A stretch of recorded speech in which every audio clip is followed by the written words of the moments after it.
Fashion show, তাও আবার বিড়ালের।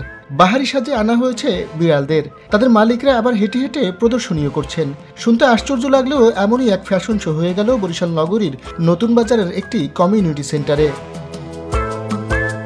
সেখানে ভাইরাল লায়লা মামুনের নামকরণে 2 বিড়াল প্রদর্শন করা হয়েছে।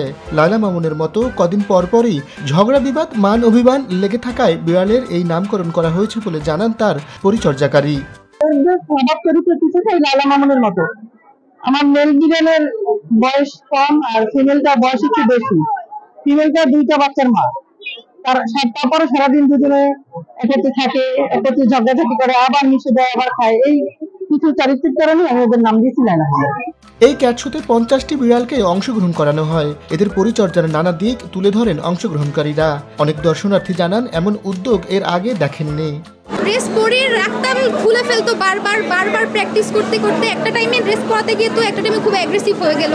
দেন অনেক কষ্ট, ওকে ড্রেসের প্র্যাকটিসটা করতে আমার অনেক ডিফিকাল্ট, অনেক কষ্ট হয়ে গেছে আমার জন্য। এটা আই থিঙ্ক ক্যাট সব থেকে বেশি কোম্পানি দেয়, অ্যাজ এ কুকুর দেয়, বাট ডগ সবাই আর কি হ্যান্ডেল করতে পারে না, বা এটা বাসা বাড়িতে রাখা ওইভাবে পসিবল হয় না যতটা আমরা ক্যাট আর কি পুষে থাকি। ও প্রথমবার এরকম একটা অনুষ্ঠানে অংশগ্রহণ করছে, তো সেক্ষেত্রে ও আসলে খুবই ভালো লাগছে, আমারও ভালো লাগছে, অন্যান্য বিড়ালের সাথে দেখা হচ্ছে। আমার বাচ্চারা খুবই প্যাট লাভার, যার জন্য ওদের জন্য এখানে আসা, বিশেষ করে যারা অ্যানিমাল লাভার তাদের জন্য এখানে আসা, পার্টিসিপেট করা, এটা খুবই ভালো একটা আনন্দমুখর পরিবেশ। বাসায় যে বিড়াল আছে ওরা অন্য বিড়ালে স্মেলিতে এগ্রেসিভ হয়েছে, এই জন্য খুবই নিয়ে আসা হয়নি।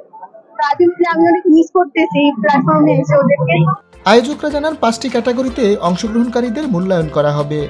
এইখানে আমাদের প্রায় 50টা প্লাস বিড়াল এইখানে উপস্থিত, আর প্রায় 200 ক্যাট প্যারেন্টসের মতো আছে আমাদের এখানে। আমরা এটা প্রতি বছর করতে যাচ্ছি। এটা করলে একটা অ্যাওয়ারনেস সৃষ্টি হয় মানুষের মাঝে, সবাই জানতে পারে, বুঝতে পারে। আমরা প্রত্যেকটা ক্যাটাগরি ফার্স্ট সেকেন্ড থার্ড রয়েছে। এছাড়া পার্টিসিপেট সকল ক্যাটদের জন্য আমাদের প্রাইজ গিফট হ্যাম্পার রয়েছে। চিকিৎসকরা জানান ভ্যাকসিনের বিষয়টি নিশ্চিত করে পশু পাখি লালন পালনের পরামর্শ দেওয়া হয়েছে। আসলে বিড়ালের একটা বড় ঝুঁকি হলো ক্যাট ফ্লু। ক্যাট ফ্লু এটা ভাইরাস রোগ, এটার আসলে চিকিৎসায় তেমন লাভ হয় না। আমরা পরামর্শ দিই যে ক্যাট ফ্লু ভ্যাকসিন দেওয়ার জন্য, এবং এটি বছরে একবার দিলেই হয়। আরেকটি ভ্যাকসিন যেটি আমরা সবসময় যারা বিড়াল পালে এদের দিতে বলি, সেটা হলো আপনার রেবিস ভ্যাকসিন। প্রাণীপ্রেম ছড়িয়ে দিতে এই আয়োজন হোক বারবার, এমনটি দাবি অংশগ্রহণকারীদের। শাহিন হাসান, বাংলা ভিশন, বরিশাল।